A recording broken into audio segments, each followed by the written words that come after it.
Instalación y preparación del paciente quirúrgico en sala de operaciones.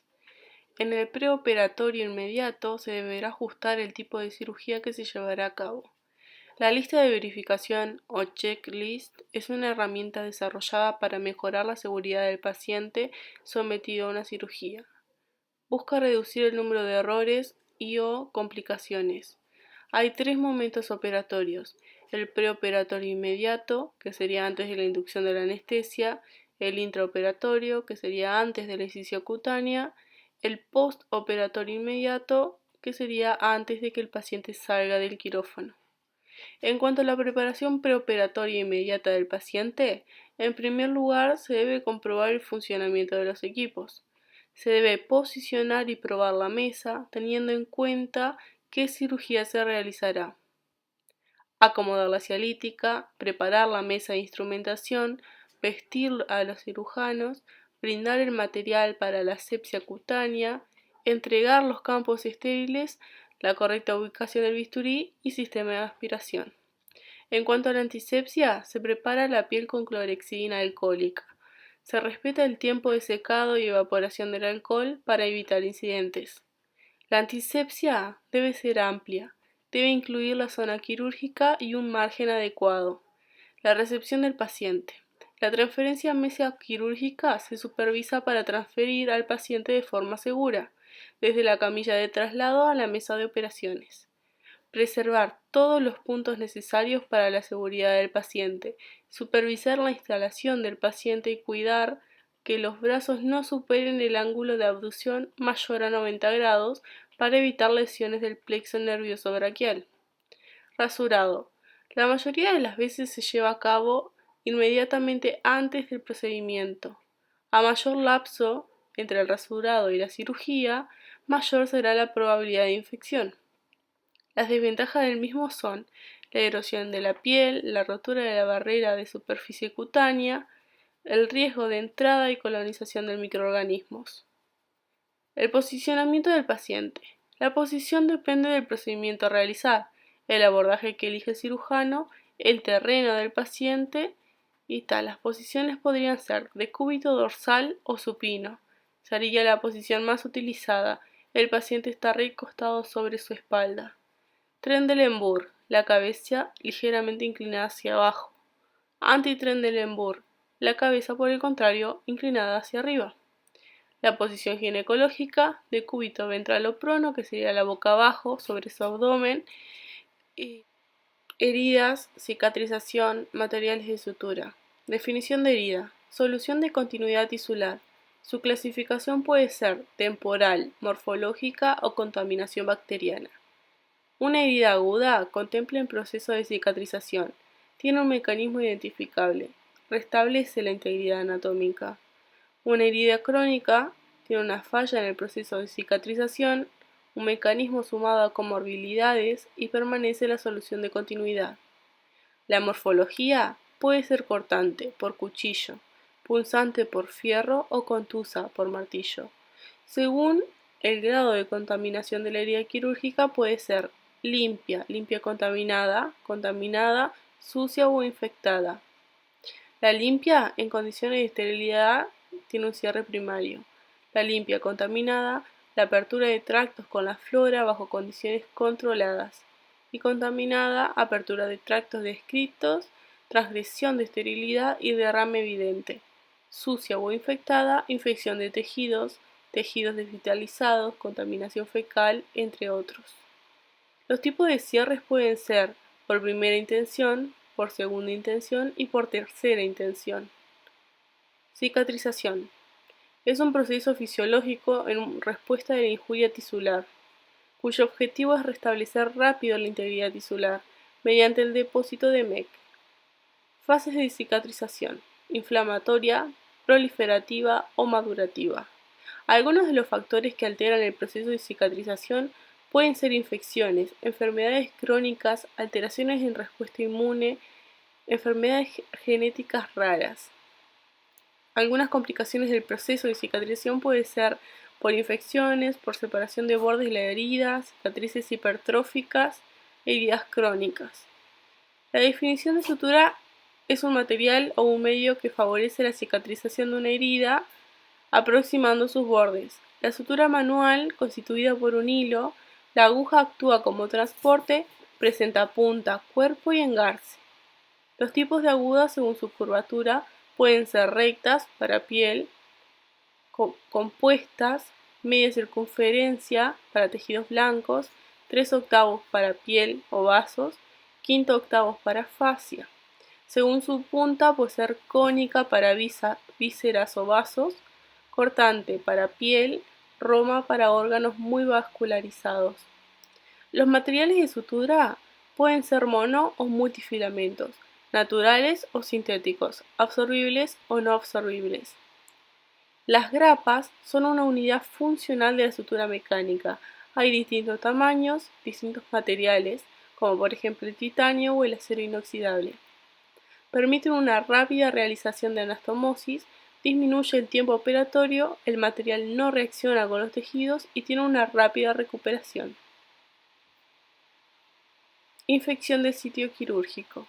¿Qué es una infección? Es un proceso dinámico dado por la invasión de microorganismos patógenos que interaccionan con el tejido del huésped, generando una reacción en él. La definición de infección de sitio quirúrgico es una infección de los tejidos, órganos o cavidades expuestas por el cirujano durante la cirugía y después de los 30 días hasta el año se puede presentar en implantes protésicos. La importancia del mismo es que se trata de un problema frecuente en prácticas quirúrgicas, con morbilidad asociada. Son las infecciones hospitalarias más comunes y tienen un alto costo sanitario. Se pueden prevenir, lo cual es fundamental para reducir su incidencia, junto con un equipo multidisciplinario de profesionales. Las infecciones en sitio quirúrgico se pueden clasificar en infección de herida superficial para piel, tejidos subcutáneos, infección de heridas profundas para fascia o músculo, o infección de órganos y o espacios anatómicos quirúrgicos, que son los expuestos y manipulados en cirugía. En cuanto a la etiología, suele ser bacteriana, puede ser endógenas, que serían las bacterias del mismo cuerpo, o exógenas, como el material contaminado o una mala asepsia. Las bacterias pueden ser gram positivas o gram negativas. Algunas de las gram positivas pueden ser el estafilococo o el streptococo, y alguna negativa podría ser la Klebsiella o el Escherichia coli. Patogenia. En la cirugía se exponen de forma accidental o no tejidos habitualmente estériles a microorganismos patógenos. Existen factores que alteran la defensa favoreciendo una infección, al igual que el número de microorganismos y su virulencia. La virulencia es la capacidad del microorganismo de causar la infección. La invasividad es la capacidad de adaptarse y colonizar y generar un daño local. Las toxinas generan lesiones a distancia. Algunos de los factores de riesgo propios del paciente pueden ser la edad, diabetes, obesidad, entre otros. Los extrínsecos al paciente pueden ser el procedimiento a realizar, si es limpio o sucio, la asepsia, los ambientales o asistenciales. También depende si la cirugía es coordinada o de urgencia. Una cirugía limpia se considera que no entra en contacto con ninguna flora bacteriana como la del tubo digestivo, no hay una infección preexistente, por ejemplo las de las hernias abdominales. Una cirugía limpia contaminada se expone a las floras bacterianas, pero de forma controlada por el cirujano, por ejemplo cirugías selectivas del tracto digestivo. Una cirugía contaminada se introduce un inóculo importante de microorganismos a un lugar anatómico previamente estéril por un tiempo breve. Ejemplo, el trauma abdominal penetrante. Una cirugía sucia tiene procedimientos realizados con una infección preexistente. Se realizan para controlar la infección, por ejemplo, la peritonitis. Algunos de los factores preoperatorios pueden ser el mal lavado de manos, la asepsia inadecuada, el rasurado de piel, la mala colocación del paciente o campos estériles. Factores intraoperatorios pueden ser la ruptura en la técnica de asepsia, procedimientos largos, hipotermia. Algunos factores ambientales o asistenciales pueden ser la falta de cuidado, la asepsia del bloc, la vestimenta inadecuada, la mala esterilización de instrumentos, campos y túnicas, mucha gente en sala, Bueno, y con respecto a la clínica, depende de dónde sea la infección del sitio quirúrgico, si es superficial o profunda o de órganos o espacios, si tiene fiebre, secreciones o dolor. El tratamiento médico se haría con antibióticos, antipiréticos, analgésicos o quirúrgicos, que sería el drenaje de colecciones, se saca el tejido infectado, retirada de dispositivos externos como por ejemplo marcapasos o prótesis, y como prevención se destaca que es importante usar adecuadamente los recursos, cumplir con las normas de manejo de esterilidad. En cuanto a la sepsis, es una disfunción orgánica que amenaza la vida causada por una respuesta inflamatoria del huésped a la infección. La importancia es que tiene una mortalidad elevada, alcanzando el 55% de los casos. Su origen abdominal requiere intervención quirúrgica de urgencia debido a la rápida progresividad de esta entidad. Genera una gran demanda asistencial y tiene un alto costo sanitario. La etiología serían infecciones respiratorias, abdominales, del tracto urinario y de partes blandas. En cuanto a la patogenia, la sepsis surge desde un desbalance entre mecanismos de nuestro organismo para controlar las infecciones. Para que haya sepsis, primero tiene que haber una infección que cause una respuesta inflamatoria misma que se va a volver excesiva causando el daño al propio organismo. En cuanto a proinflamatorio y antiinflamatorio, hay células que secretan sustancias antiinflamatorias con la función de controlar las células y sustancias inflamatorias para que el daño de nuestro organismo no ocurra y se restablezca el orden. Esto en la sepsis no ocurre y hay un gran aumento de sustancias proinflamatorias que no pueden eliminar la infección y esto termina dañando el organismo. En cuanto a la fisiopatología de la difusión multiorgánica, en el cerebro ocurren alteraciones de conciencia. En los pulmones también puede ocurrir polipnea. En el corazón arritmias, infarto del miocardio. En los riñones insuficiencia renal. En el hígado insuficiencia hepática. En la sangre anemia. Y esos son apenas unos ejemplos.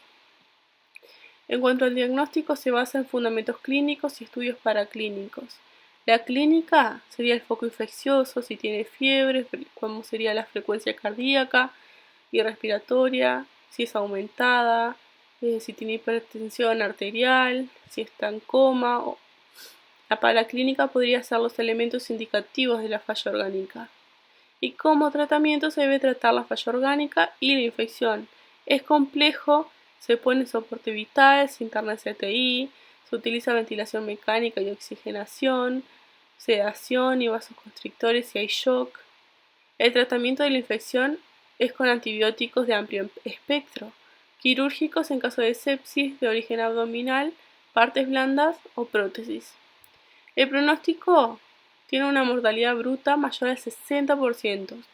Los factores de riesgo son que sea mayor de 40 años, mayor número de sistemas en falla, el shock séptico, 5 o más días de evolución, foco pulmonar o peritoneal, hipotermia también.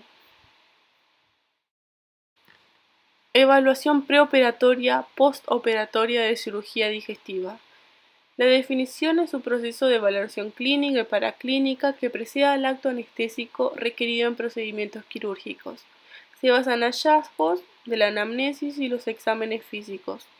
El objetivo es estratificar los riesgos del paciente, que contribuyan a reducir la morbimortalidad vinculada a la cirugía.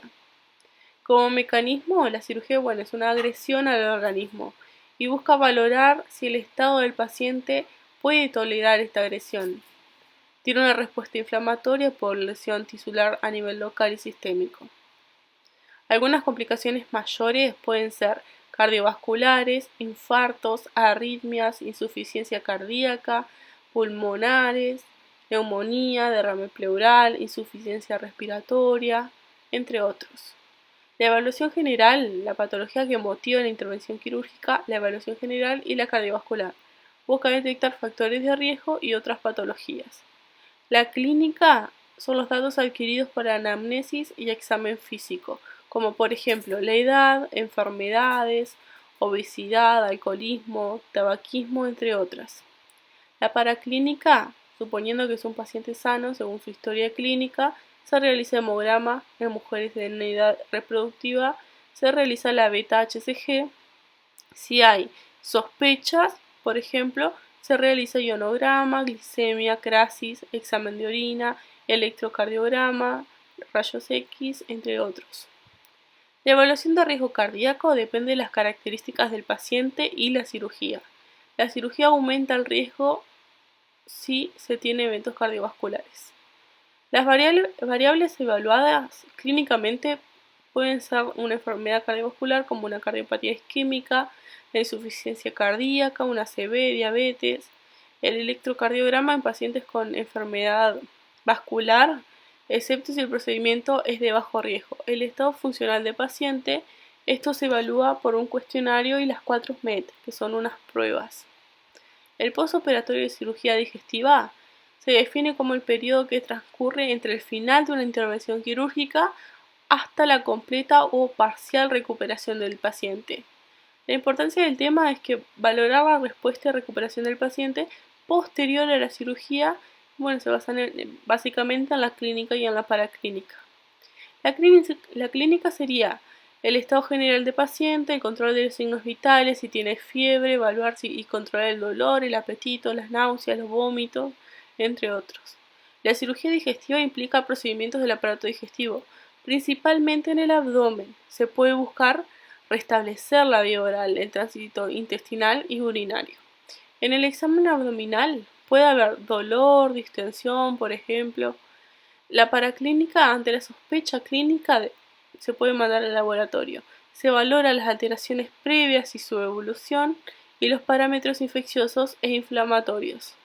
La imagen podría ser una tomografía computada de abdomen o también se puede hacer cirugía para peritonitis, oclusiones o hemorragias, entre otros. Shock hipovolémico.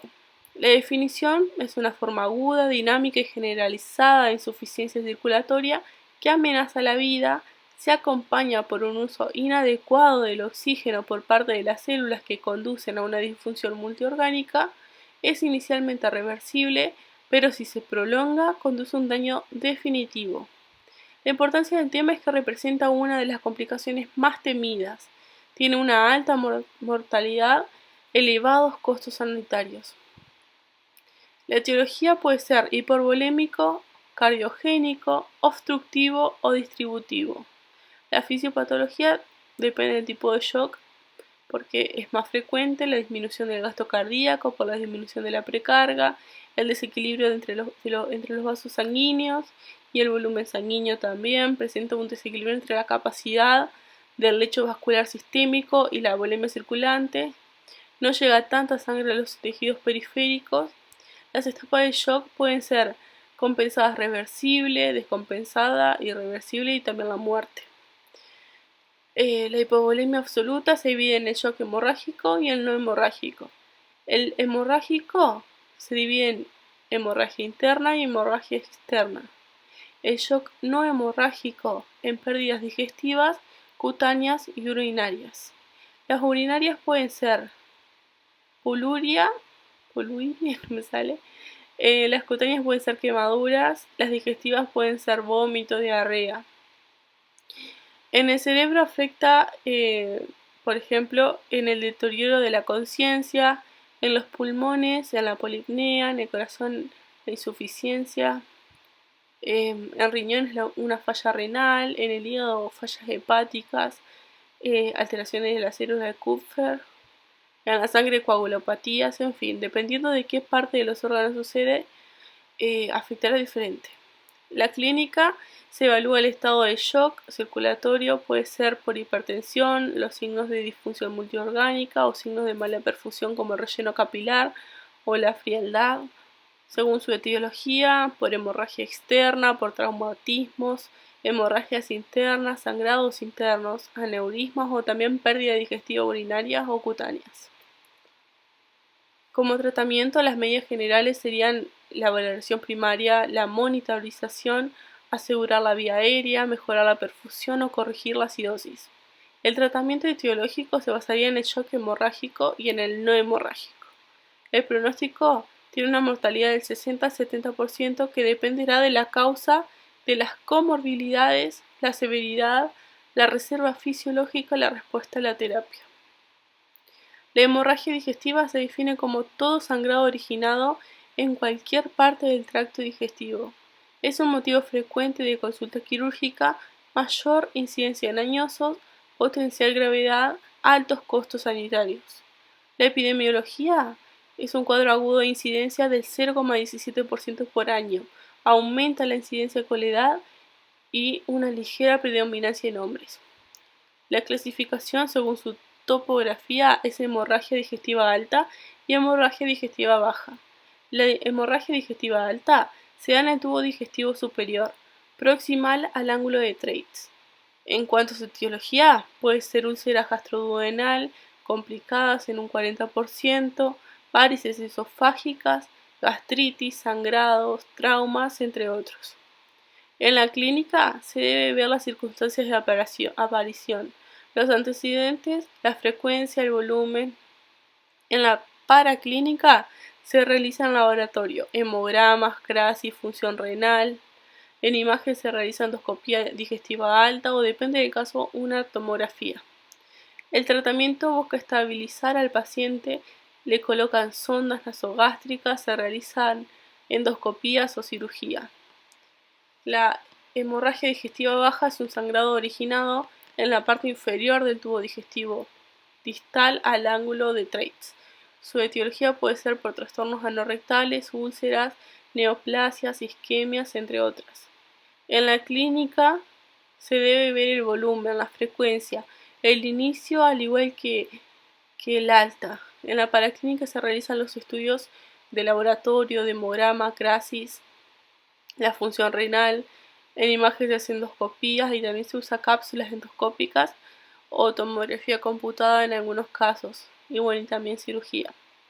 El tratamiento, busca estabilizar hemodinámicamente, se realiza endoscopía diagnóstica y terapéutica, y la cirugía para detener el sangrado y corregir la causa. El pronóstico tiene factores relacionados a una mayor morbilidad, que son, por ejemplo, la edad, que sea mayor de 60 años, comorbilidades, enfermedades renales, cardíacas, hepáticas, que tenga hemorragias persistentes y recurrentes. Hernias y eventraciones de la pared abdominal. Definición: la hernia abdominal es una protrusión del contenido de la cavidad abdominal a través de un sector anatómicamente débil de la pared abdominal. Una eventración es el pasaje de contenido abdominal a través de una incisión quirúrgica. La importancia es que tiene una alta frecuencia en la población. Son uno de los procedimientos quirúrgicos más frecuentes, comprometen la vida del paciente y es muy costoso. La etiopatología se da en zonas naturalmente débiles, y más la presión del contenido en la parte baja del abdomen. La hipertensión abdominal se favorece por procesos patológicos, y factores que ayudan a esto son la edad, el embarazo, el tabaquismo, la obesidad. Para comprender la fisiopatología, se debe estudiar el trayecto, el saco y el contenido. El trayecto serían los puntos débiles. Los músculos se dividen y separan. El saco sería el peritoneo que se desliza por el trayecto. Y el contenido puede ser un epiplom, vísceras, peritoneo, entre otros. La hernia inguinal se caracteriza por ser algo que va y viene, que aparece al toser o al hacer esfuerzo. Se siente dolor y una posible complicación puede ser la estrangulación o oclusión.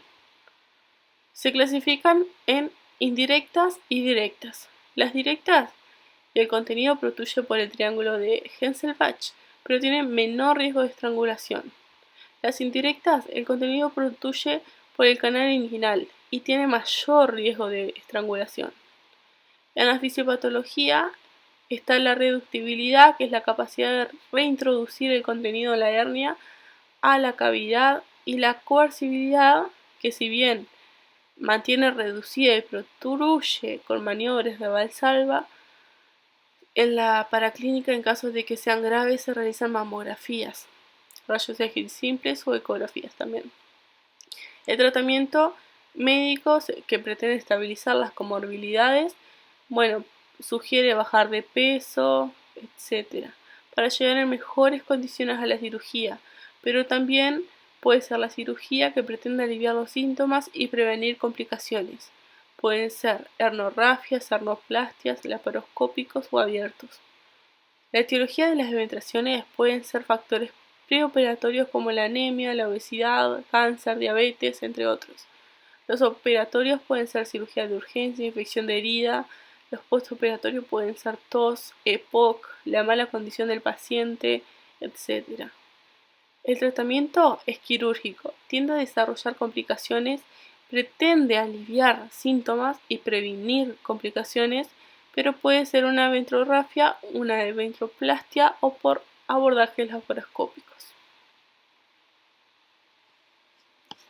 El cáncer colorectal es un conjunto de neoplasias malignas distribuidas en el colon y recto. Tiene una elevada incidencia, costos altos sanitarios, una historia natural modificable y se realizan screening. Son eficaces. En cuanto a la epidemiología, está en el segundo lugar de incidencia en mujeres y tercero en hombres. Crece la incidencia en jóvenes. La mortalidad disminuye el diagnóstico precoz. En cuanto a la etiopatogenia, hay factores que son dietéticos, ambientales, no modificables y protectores, como la fibra o el calcio. El 70% de los cánceres colorectales son esporádicos. El 5% constituyen a factor hereditario, que por ejemplo el síndrome de Lynch, que es la causa hereditaria más frecuente que afecta el 0,1% de nacimientos. Aparece en edades tempranas de 40 a 50 años y el 10% presenta cánceres sincrónicos metacrónicos. La poliposis adenomatosa familiar es el 1% de los cánceres colonrectales.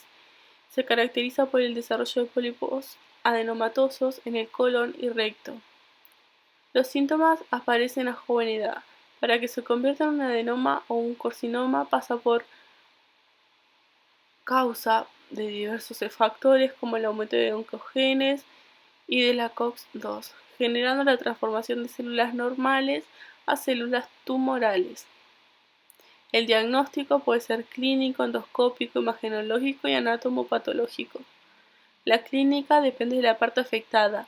Si es en el colon derecho, hay que ver si tiene anemia, melena, si la tumoración es palpable, si el dolor es difuso.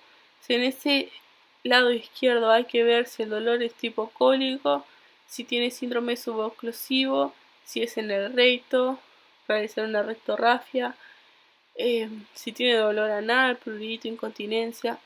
Puede hacerse también mediante estudios endoscópicos, hacer una biopsia de la lesión imagenológico, estudios contrastados, aunque actualmente tienen poco uso, los estudios de estadificación, la tomografía, la resonancia para profundizar los estudios. Se evalúa con la tabla TNM algunas de las complicaciones de este estilo de tipo de cáncer pueden ser hemorragias u oclusión intestinal. Las generalidades del tratamiento pueden ser por cirugía, quimio, radioterapia, endoscopía. El tipo de cirugía depende de la tomografía del tumor. La prevención puede ser primaria, abarcando todo lo que es prevención y promoción de hábitos saludables y ejercicio, o secundaria, donde la población de riesgo se le haría un test de sangre o cutaneces, y aquellos que tengan riesgo hereditario sería en edades más tempranas. Cáncer de esófago. Es un conjunto de neoplasias malignas que se asientan en el esófago. Tiene una incidencia en ascenso, diagnóstico tardío, elevada mortalidad y un muy mal pronóstico. Los tratamientos se asocian con una elevada morbimortalidad. La epidemiología tiene predominio del nivel socioeconómico bajo, mayor incidencia en hombres y un pico entre 65 y 70 años. En cuanto a la etiopatogenia, puede ser factores ambientales, genéticos y enfermedades predisponentes. El diagnóstico puede ser clínico, endoscópico, imagenológico y anatomopatológico. En la clínica, las manifestaciones son tardías, inicialmente son asintomáticas, pueden ser locales, síndrome esofágico, regionales, síndrome mediastinal, sistémico, síndrome de repercusión general. La endoscopía permite obtener biopsias, que son importantes para el diagnóstico anatomopatológico. Se distingue la profundidad y longitud del tumor. Los estudios imagenológicos son contrastados, permiten el estudio de tumores del esófago y se utiliza contraste soluble por vía oral. La estadificación se valora en la tomografía, el tamaño, el compromiso ganglionar, si hay metástasis a distancia y si compromete algún otro órgano. Para ello se utiliza la tabla TNM.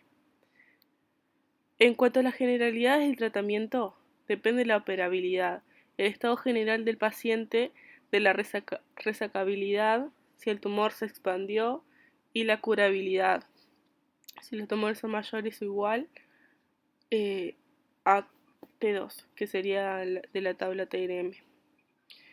Otras opciones son la quimio, la radioterapia y la endoscopía. En cuanto al pronóstico, es malo, ya que el diagnóstico es tardío y la mortalidad operatoria es del 2 al 40%. La sobrevida global es de 5 años en un 20%. O sea que es un tumor poco frecuente, pero no raro. Hay dos tipos, el adenocarcinoma y el carcinoma epidermoides. Tiene un diagnóstico tardío, es agresivo, tiene bajas chances de curación y sobrevida, y los tratamientos son agresivos y con pocos resultados.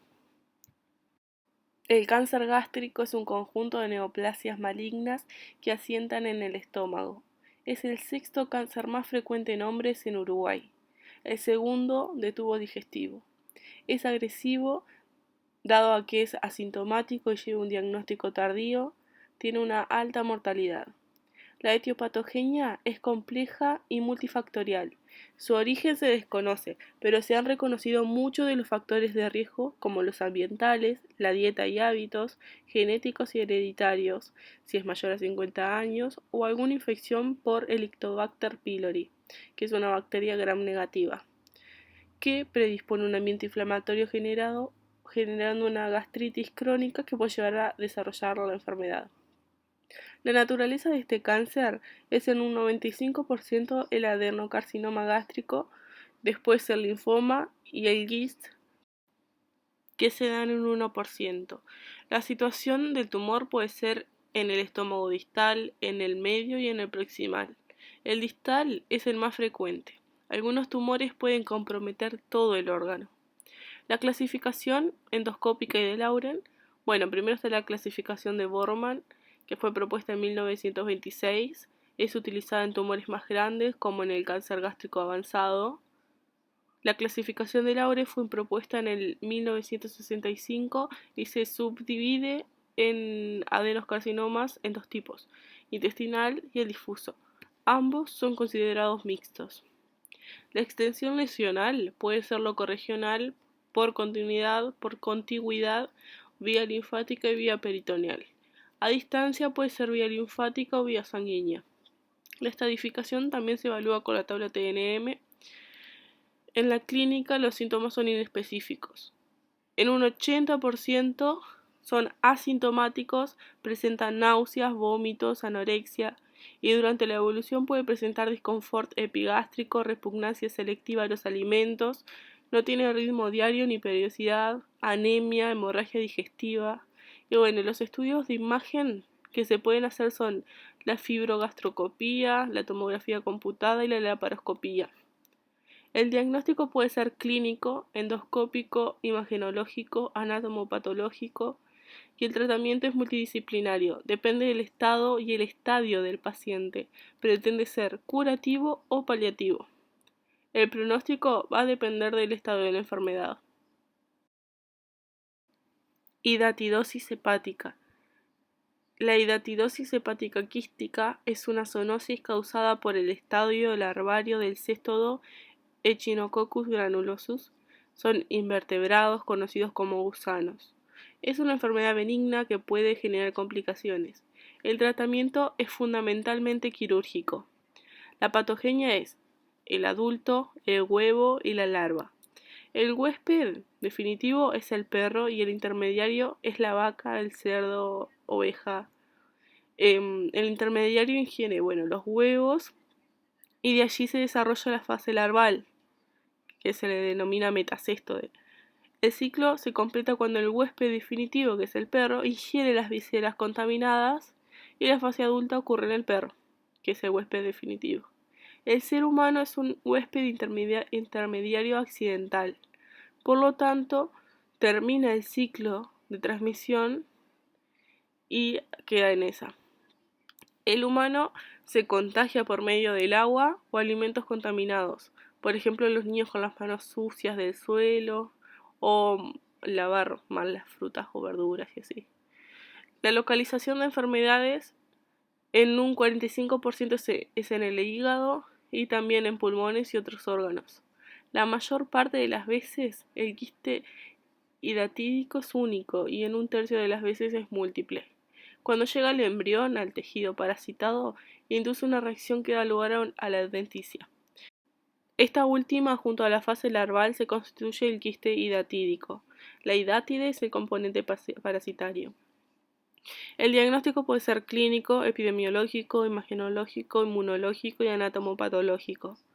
La clínica puede presentarse de forma sintomática, con tumoración palpable, pesadez, dolor. La imagenología se realiza en ecografía de abdomen, tomografías computadas, resonancias magnéticas. El tratamiento puede ser quirúrgico, mínimamente invasivo o tratamiento médico que dependerá de la edad y el tamaño del quiste y también de su lugar. El tratamiento quirúrgico, lo ideal sería la extirpación completa del quiste con su adventicia. Claramente depende de cada paciente. Las opciones de cirugía pueden ser radicales o conservadoras, o procedimientos mínimamente invasivos con laparoscopía. Profilaxis. La prevención primaria, lavado de manos, desparasitar perros, lavar verduras. Prevención secundaria y el diagnóstico precoz mediante el tamizaje de zonas de alta incidencia como zonas rurales. Cáncer de páncreas. Conjunto de neoplasias malignas que asientan sobre el páncreas. Su incidencia es del 7º en mujeres y el 8º en hombres. Tiene alta mortalidad. La vida media post-resección es de 16 a 21 meses. Diagnóstico tardío y costoso. Su etiología es desconocida. Los factores de riesgo son tabaquismo, mala dieta, genéticos. En cuanto a la anatomía patológica, los tumores de páncreas endocrinos se dan en un 5%, los exocrinos en un 95% y los 85% son adenocarcinomas ductales. La estratificación también se evalúa con la tabla TNM. La clínica, es un diagnóstico tardío. El hallazgo es incidental, tiene síntomas inespecíficos, anorexia, náuseas, dolor. La paraclínica, el laboratorio busca determinar una obstrucción biliar, una alteración de la coagulación, repercusión militar, también ecografías, tomografía computada, la laparoscopía estadificadora, estudios de citología peritoneal. El tratamiento es mayoritariamente paliativo, con presencia de ictericia, dolor. Los criterios de resecabilidad son el compromiso linfático peripancreático extenso y el compromiso ganglionar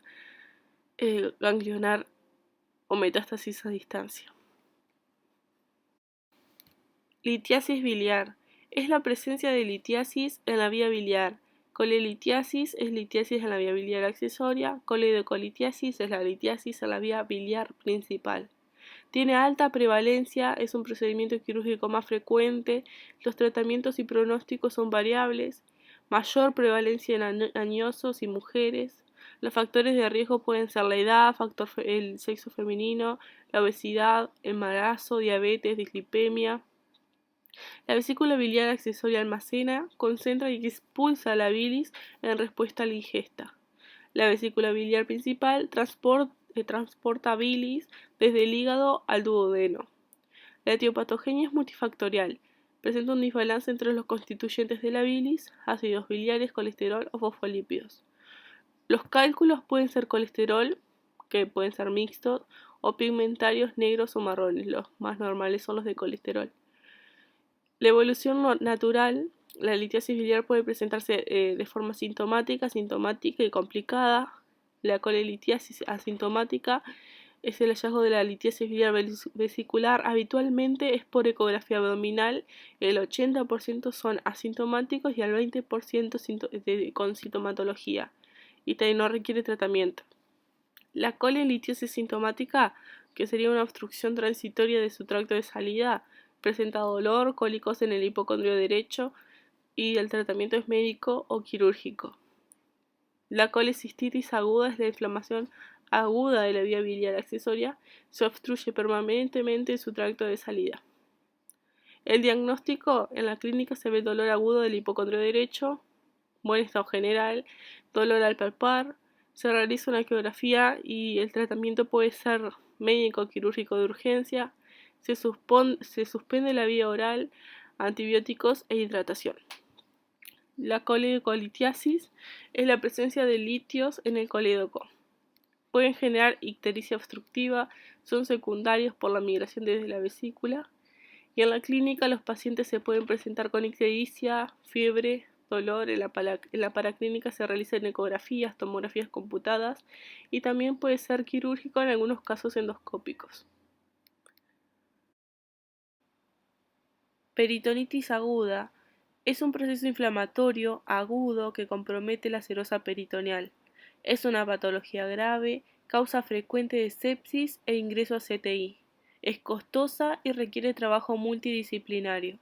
El peritoneo es una membrana serosa formada por tejido conjuntivo que consta de dos hojas: el peritoneo parietal, que recubre las paredes internas de la cavidad abdominal, y el peritoneo visceral, que recubre total o parcialmente los órganos situados dentro de la cavidad abdominal. Entre ambas, la cavidad peritoneal está parcialmente tabicada por mesos, epiplones y ligamentos. La dinámica o movimiento de fluidos depende de la anatomía, la gravedad o la posición del paciente. En cuanto a la fisiología, es una gran superficie que almacena e intercambia líquidos, con microvellosidades epiteliales que son de sostén y vehiculización de vasos sanguíneos para irrigar. La clasificación puede ser en evolución en agudas y crónicas, la extensión en localizadas y difusas, el agente causal en sépticas y asépticas y la patogenia en primarias, secundarias y terciarias. Las peritonitis secundarias son las más frecuentes, necesitan de tratamiento y son de interés quirúrgico porque presentan contaminación e inflamación peritoneal. En cuanto a la etiología, el 75% no son traumáticas debido a que la apendicitis o la pelviperitonitis. Otras causas pueden ser el trauma, un cuerpo extraño, perforación neoplásica, entre otras. El foco contaminante determina la técnica quirúrgica a emplear. La bacteriología es según su foco contaminante, la flora habitual, las condiciones locales y las comorbilidades del paciente. En cuanto a la evolución, son el balance entre agresores peritoneales y sus mecanismos de defensa. Los agresores pueden ser contaminantes, dependiendo de su magnitud, patógenos involucrados y su virulencia. En cuanto a la defensa, pretende la contención y la depuración del derrame de patógenos. Se da una respuesta inflamatoria.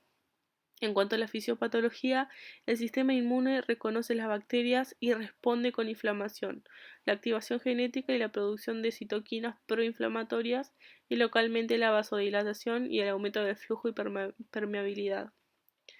El diagnóstico puede ser positivo, el clínico, debe ser precoz, evita la progresión en la morbimortalidad y varía según su foco causal, el tiempo y la gravedad del paciente.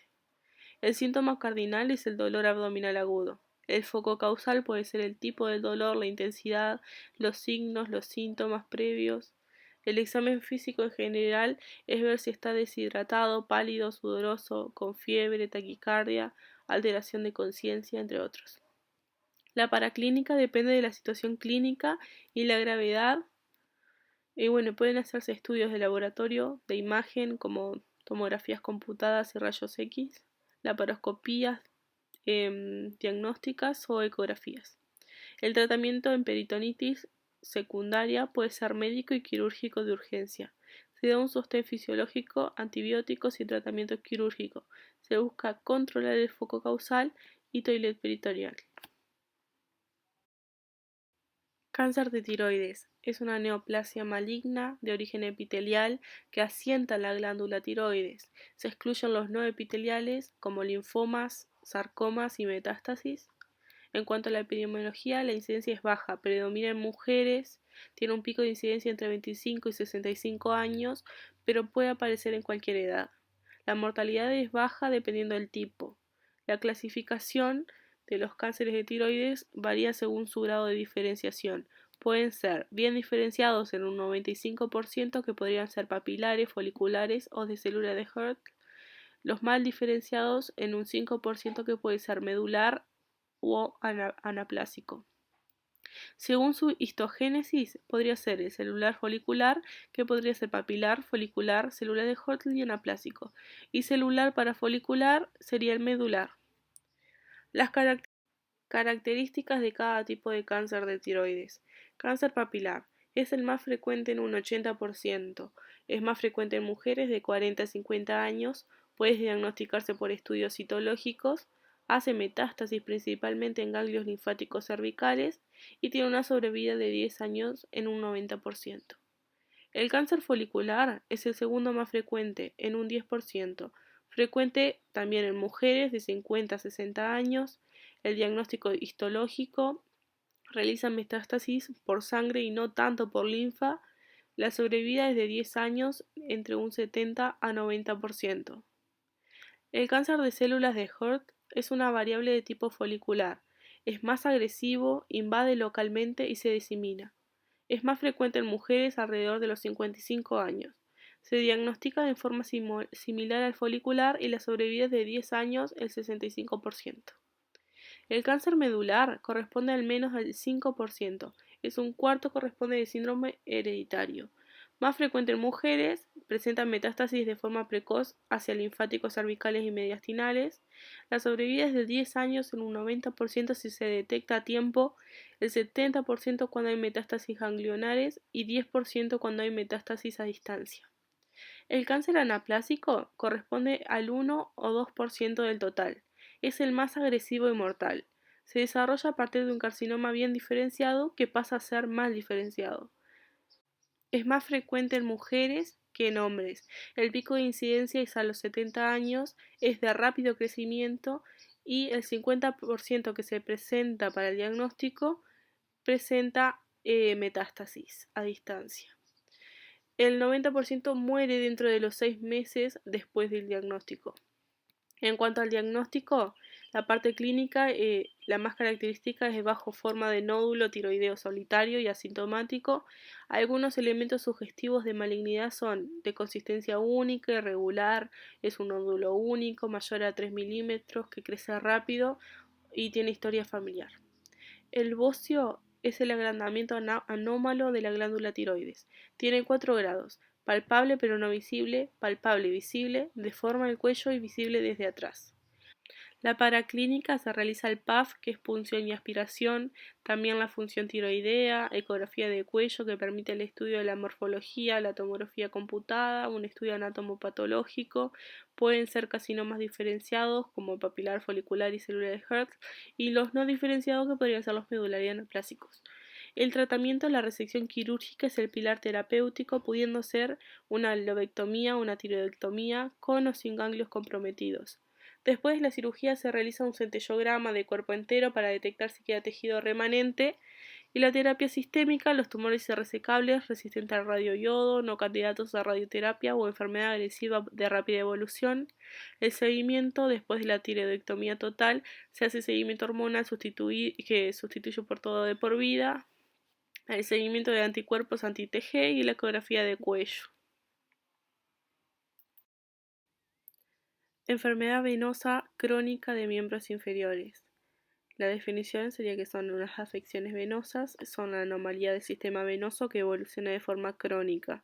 La enfermedad venosa son signos y síntomas de estas afecciones que necesitan estudio y tratamiento.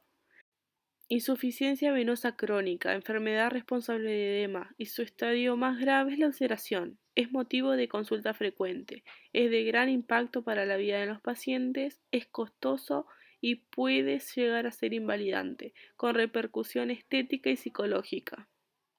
La clínica 1 son vénulas visibles, no más de 3 milímetros de espesor, con el enrojecimiento a nivel anatómico.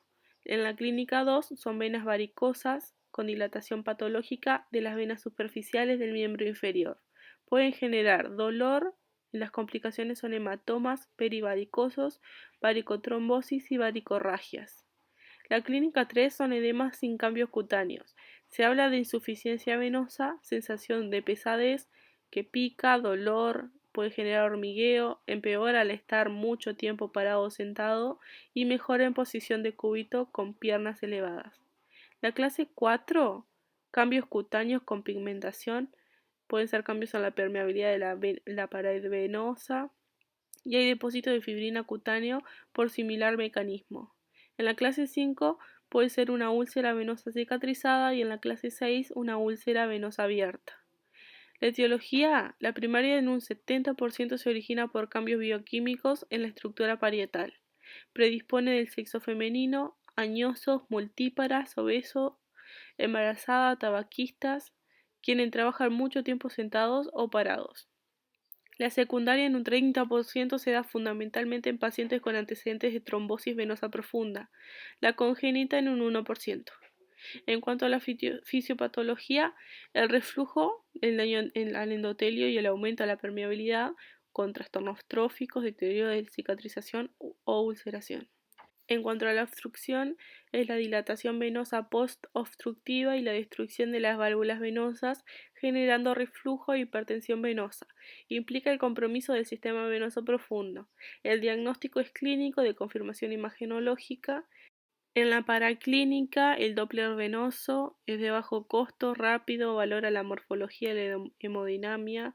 La clasificación de Kirchner del grado 1 es cuando el reflujo está contenido en el tercio superior del muslo. El grado 2 es cuando la sangre desciende hacia el tercio medio del muslo. El grado 3 es cuando desciende a la rodilla y el grado 4 es cuando desciende masivamente hacia la pierna. En el grado 3 y 4 se considera reflujo patológico. La flebotomografía y la fleboresonancia son estudios no invasivos contrastados que permiten la reconstrucción 3D del sistema venoso. Son costosos e irradiantes. En caso de úlceras, se tomarán biopsias en caso de sospecha de transformación neoplásica. El tratamiento busca evitar la progresión, controlar los síntomas, es fundamentalmente higiénico, busca evitar la exposición al calor, hacer ejercicio, bajar de peso, la terapia comprensiva en un 90% logra la cicatrización en 6 meses. En caso de úlceras debe dejarse cubierta con hidrocoloides y debridad y mantenerla húmeda. Empiema y neumotórax. Como definición es la ocupación del espacio pleural. El neumotórax es la ocupación gaseosa de la cavidad pleural con aire. El empiema es la ocupación purulenta de la cavidad pleural con pus. La anatomía, la serosa del tórax tiene 2 hojas continuas, parietal y visceral. La cavidad pleural virtual puede ser bilateral y recesos. La fisiología es la principal función de los pulmones, es el intercambio gaseoso de dióxido de carbono y oxígeno, requiere el movimiento del tórax y del diafragma. En cuanto a la fisiopatología del empiema, la patología determina el aumento de su producción o la disminución de su depuración. Consta de 3 fases: derrame paraneumático simple, exudado estéril, infección bacteriana e inflamación aguda, tractos y cavidades fibrosas. Las complicaciones más frecuentes de neumonía en un 2 o 3%. Algunos factores de riesgo son el alcoholismo, la neumonía intrahospitalaria, los añosos. En cuanto a la microbiología, pueden ser diferentes tipos de bacterias gram negativas y también pueden ser micobacterias como la tuberculosis y hongos. El diagnóstico puede ser clínico, radiológico. La clínica puede presentar disnea, fiebre, expectoración, examen físico, puede ser la polimnea. Para la paraclínica se pueden realizar rayos X, ecografías o tomografías computadas. El tratamiento médico puede ser antibióticos o soporte del paciente. El quirúrgico, puede ser drenaje pleural con tubo de tórax y cirugía. El neumotórax se puede clasificar como interno o externo dependiendo del origen del gas. Si es primario o secundario, la patología pulmonar subyacente conocida o no, si es espontánea o no y si existe un evento desencadenante. La etiología puede ser interno y espontáneo. Los primeros son bleps, que son como bolsitas de aire, y los secundarios pueden ser EPOC, tuberculosis u otras patologías pulmonares. En cuanto a la epidemiología, bueno, los primarios en hombres jóvenes de 20 a 30 años, flacos y altos. El secundario es en hombres de 50 años, fumadores con patologías pulmonares. El diagnóstico puede ser clínico o radiológico. En la clínica la variable puede ser asintomática o grave, puede haber dolor torácico y disnea. En la paraclínica se realizan rayos X, ecografías o tomografías computadas. Y el tratamiento depende de la estabilidad del paciente, del tamaño del primer episodio y si puede drenar la cavidad mediante un tubo de tórax. Resección y anastomosis del intestino delgado. La resección es la supresión de un sector del intestino delgado y su meso. La anastomosis de intestino delgado es el restablecimiento de la continuidad anatómica y funcional de un segmento intestinal previamente seccionado. Es un procedimiento habitual, es históricamente realizado, hay una gran evolución de las técnicas de la anastomosis. En cuanto a la cicatrización en la anastomosis digestiva, bueno, primero el infiltrado inflamatorio difuso edematoso, secundario a la respuesta vascular. La segunda, el reclutamiento de neutrófilos, macrófagos y fibroblastos que dan lugar a la formación de tejido de granulación. En tercer lugar, la reepitelización comienza precozmente, 24 horas tras la sección, y la cuarta fase sería la remodelación, que puede durar meses. Factores que influyen en la cicatrización, bueno, serán los locales, técnica de anastomosis, neovascularización, alteración del tejido de granulación e infección. Los generales pueden ser comorbilidades como la edad, el estado nutricional, la anemia, cáncer, entre otros. Algunas de las generalidades de la anastomosis digestiva pueden ser la hermeticidad, la tensión adecuada, la vascularización, la calidad técnica, una correcta hemostasis. Las indicaciones, bueno, la resección de intestino delgado se lleva a cabo siempre que sea necesaria la exclusión de un segmento intestinal patológico y el procedimiento se continúa con una anastomosis. Apendicitis aguda. La definición, bueno, es la inflamación aguda del apéndice secal. La importancia del tema, bueno, es que la primera causa de abdomen agudo quirúrgico es la emergencia. Apendicectomía es el procedimiento quirúrgico más frecuente realizado y el diagnóstico y tratamiento tardío aumentan la morbimortalidad. En cuanto a la epidemiología, afecta del 5 al 15% de la población en algún momento de su vida. Mayor incidencia entre 10 a 30 años, menor en extremos de la vida, más frecuente en hombres de raza blanca y aquellos que tengan dieta baja en fibras. En cuanto a la etiología, la obstrucción de luz apendicular genera oclusión cerrada. Luminares, concreciones fecales, 35% de los casos, otros pueden ser parásitos, cuerpos extraños, entre otros.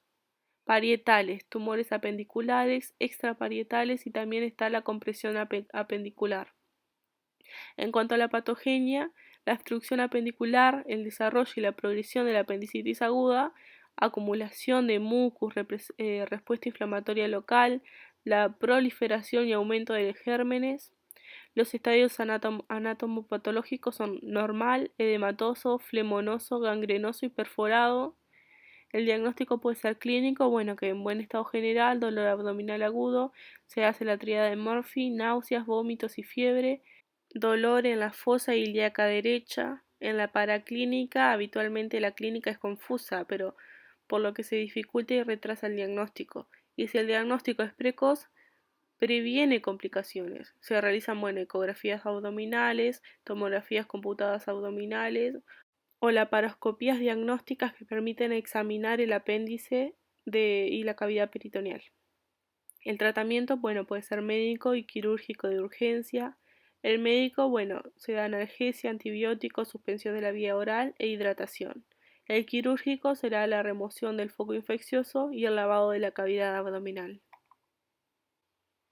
Arteriopatía obstructiva crónica de miembros inferiores. Bueno, es un conjunto de lesiones arteriales caracterizadas por el deterioro y obstrucción, en este caso de los miembros inferiores. Es frecuente, potencialmente grave e invalidante. La etiología puede ser aterosclerótica, angiopatía del diabético, tromboangitis, hipoplasia arterial. Bueno, la aterosclerosis afecta a los medianos y grandes vasos, debido al exceso de lípidos que se forma en una placa de ateroma, la cual debilita y obstruye. En cuanto a la epidemiología, es recurrente en hombres de mediana y mayor edad, con prevalencia desconocida, es sintomática, aumenta con la edad, en mujeres es menos frecuente pero es más severa. En cuanto a la etiopatogenia, la historia de diabetes, hipertensión, tabaquismo, dislipemia, obesidad, entre otros.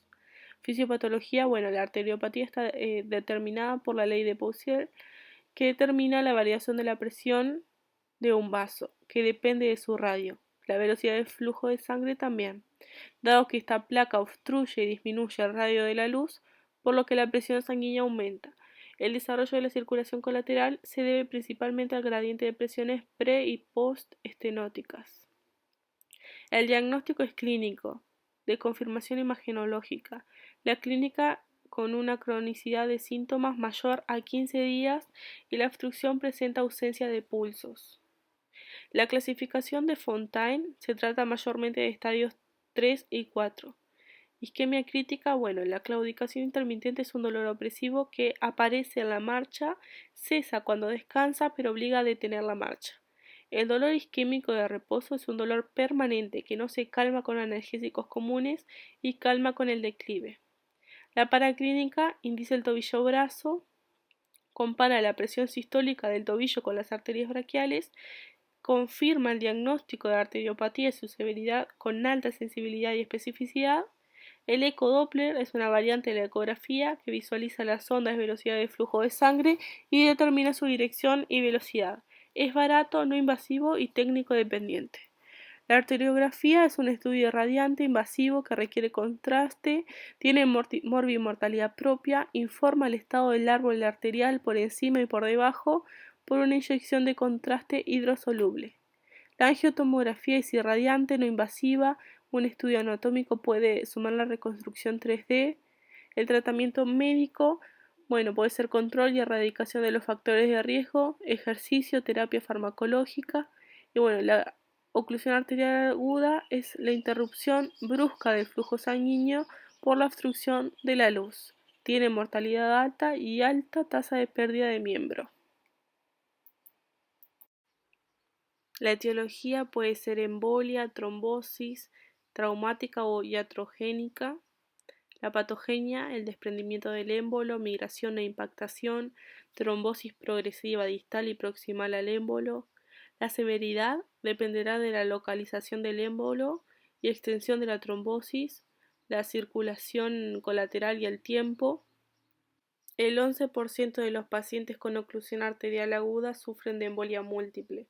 La asociación de embolia de miembro y embolia visceral tiene una mortalidad del 100%.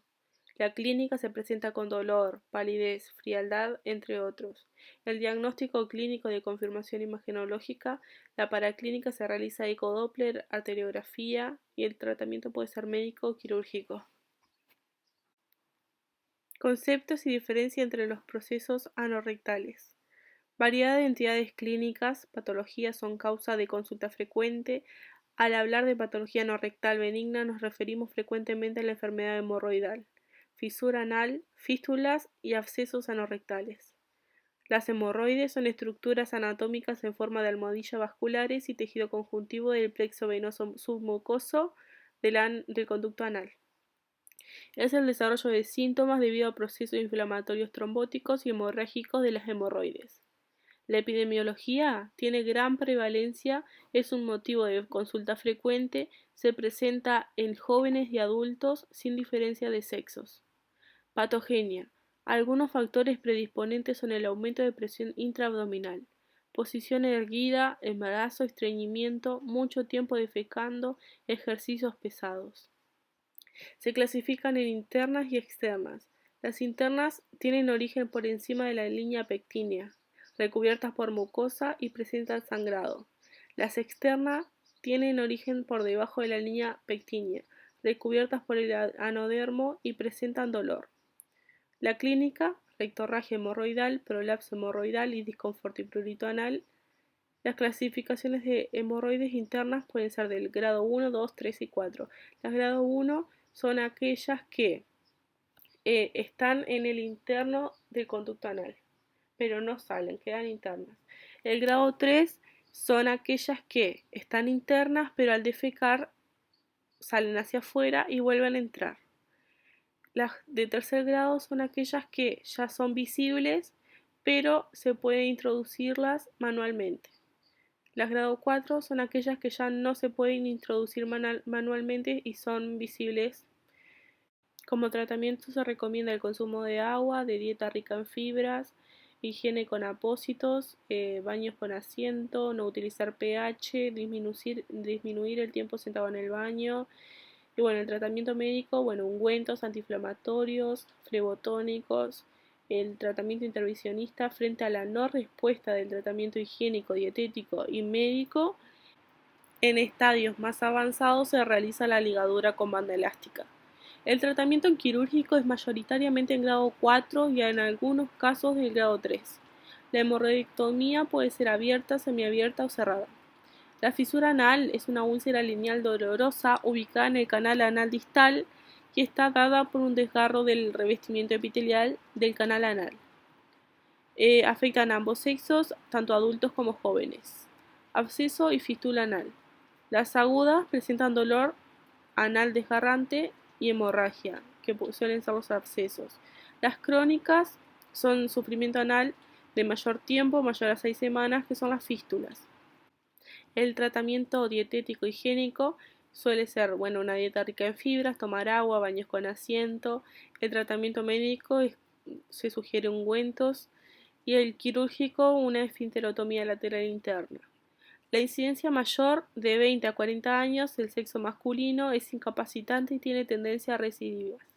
Se presenta con dolor que empeora al sentarse o defecar, eritema indurada, tumefacción, supuración. Se trata con antibióticos, analgesia, drenaje y mechado. La fístula es la fase crónica, es una comunicación anormal entre dos superficies epiteliales. En este caso sería la mucosa anal y la epidermis. Se presenta dolor, supuración, tumefacción. El tratamiento de las fístulas es quirúrgico, destinado a eliminarla y preservar la continencia esfinteriana y prevenir la recurrencia. Depende claro de dónde esté y qué tan compleja sea. Aneurisma de aorta. Dilatación focal y permanente del vaso arterial, que afecta a todas las capas de la pared. El aneurisma de aorta abdominal infrarrenal es el más frecuente. Tiene elevada frecuencia, alta morbimortalidad. El diagnóstico precoz influye sobre el pronóstico de la misma y es costoso. La epidemiología, la patología de varones ancianos o blancos, aumento de prevalencia después de los 50, es más frecuente en las infrarrenales. La edad media de la rotura es del 76 años en mujeres y 81 en hombres.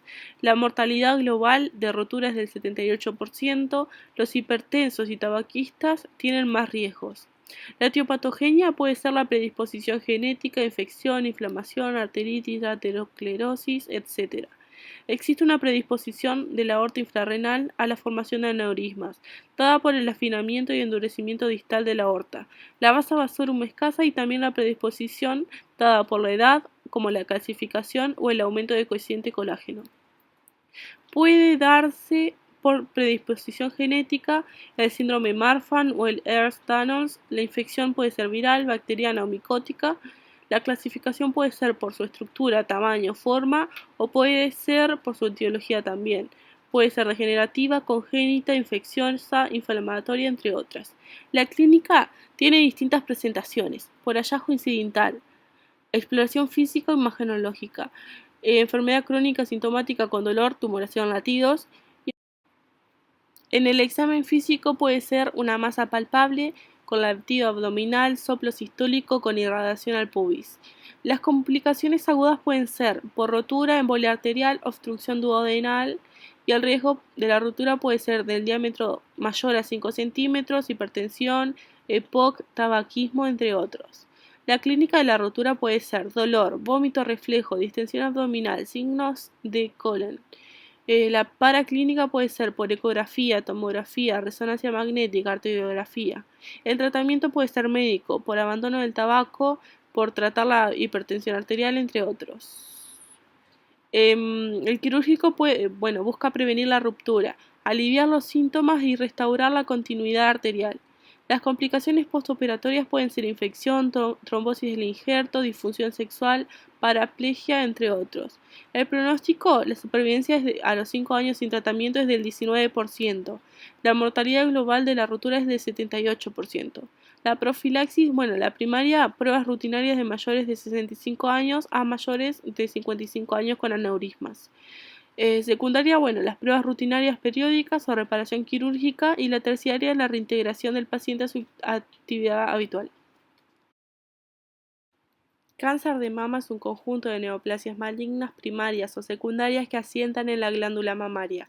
Tiene gran incidencia y mortalidad, alta morbimortalidad, es costoso y el diagnóstico precoz incide en la sobrevida. La epidemiología es el cáncer más frecuente en mujeres, 1% en hombres, es la primera causa de muerte por cáncer en mujeres. Y en cuanto a la anatomía, de 15 a 20 lóbulos separados por tejido conjuntivo y adiposo, está el ligamento de Cooper. La vascularización arterial es la arteria axilar, mamaria interna y arterias intercostales. El drenaje venoso, los linfáticos, el 80% drena en cadena axilar, la vía de drenaje subpectoral, interpectoral y transpectoral. La etiopatogenia son los esporádicos, familiares y predisposición genética. Los esporádicos son secundarios a la metabolización de estrógenos. Los no modificables son el sexo, la edad, antecedentes, menarca precoz, menopausia tardía. Los modificables son la paridad, dieta, estilo de vida, sobrepeso, consumo de alcohol, y los protectores son la lactancia. En la predisposición genética se realiza el BRCA, que es la prueba de sangre para buscar mutaciones de ADN que aumentan la probabilidad de padecer cáncer de mama. En cuanto a la anatomía patológica, el 95% son adenocarcinomas, el 5% restantes son otros tipos. Están los carcinomas ductales y los lobulillares. Pueden ser in situ e invasor, pero los más frecuentes son los ductales, tanto in situ como invasor. Diagnóstico. La tumoración puede ser a nivel de la mama o axila, puede presentarse dura, pétrea, inmóviles, indoloras, con una masa palpable de larga evolución. En la clínica puede presentarse la enfermedad de Paget, lesión erosiva, descamación a nivel de pezón. En 50-60% de los casos presenta un tumor palpable. La ecografía puede ser oblicuo, lateral o cefalocaudal. Las principales hallazgos pueden ser una masa, calcificación, asimetría, distorsión. El sistema BIRATS clasifica por categorías, desde la categoría CO, donde no es concluyente, hasta la 6, donde sí hay malignidad confirmada. La ecografía mamaria es un estudio complementario a la mamografía. Distingue masas sólidas de quísticas, y los hallazgos pueden ser los bordes irregulares, redondeados, vascularizados, calcificados, entre otros. La resonancia magnética identifica ganglios axilares positivos, predisposición genética e incongruencias entre la mamografía y la ecografía. El anátomo patológico busca confirmar la malignidad a través de la punción aspiración con aguja fina, que sería el PAF, o una biopsia con aguja gruesa o biopsia dirigida con arpón. También se realiza centellograma para ver si el cáncer diseminó. También se estudia con la estadificación con la tabla TNM. El tratamiento depende del estadio de la enfermedad y las características del mismo, el terreno y la relación mama-tumor. Y luego lo corregional sería una cirugía conservadora como la mastectomía, sistémico como quimioterapia o hormonoterapia. También, la cirugía mamaria puede ser conservadora, mastectomía o mastectomía ahorradora de piel, o mastectomía conservando el complejo areola-pezón. El pronóstico depende, claro, del estadio del estudio del estadio TNM, del tipo y del grado histológico, del perfil molecular, la edad, entre otros. Y la profilaxis, se incentiva el autoexamen de mamas, el examen clínico periódico, la mamografía anual en mayores de 50 y programas de screening.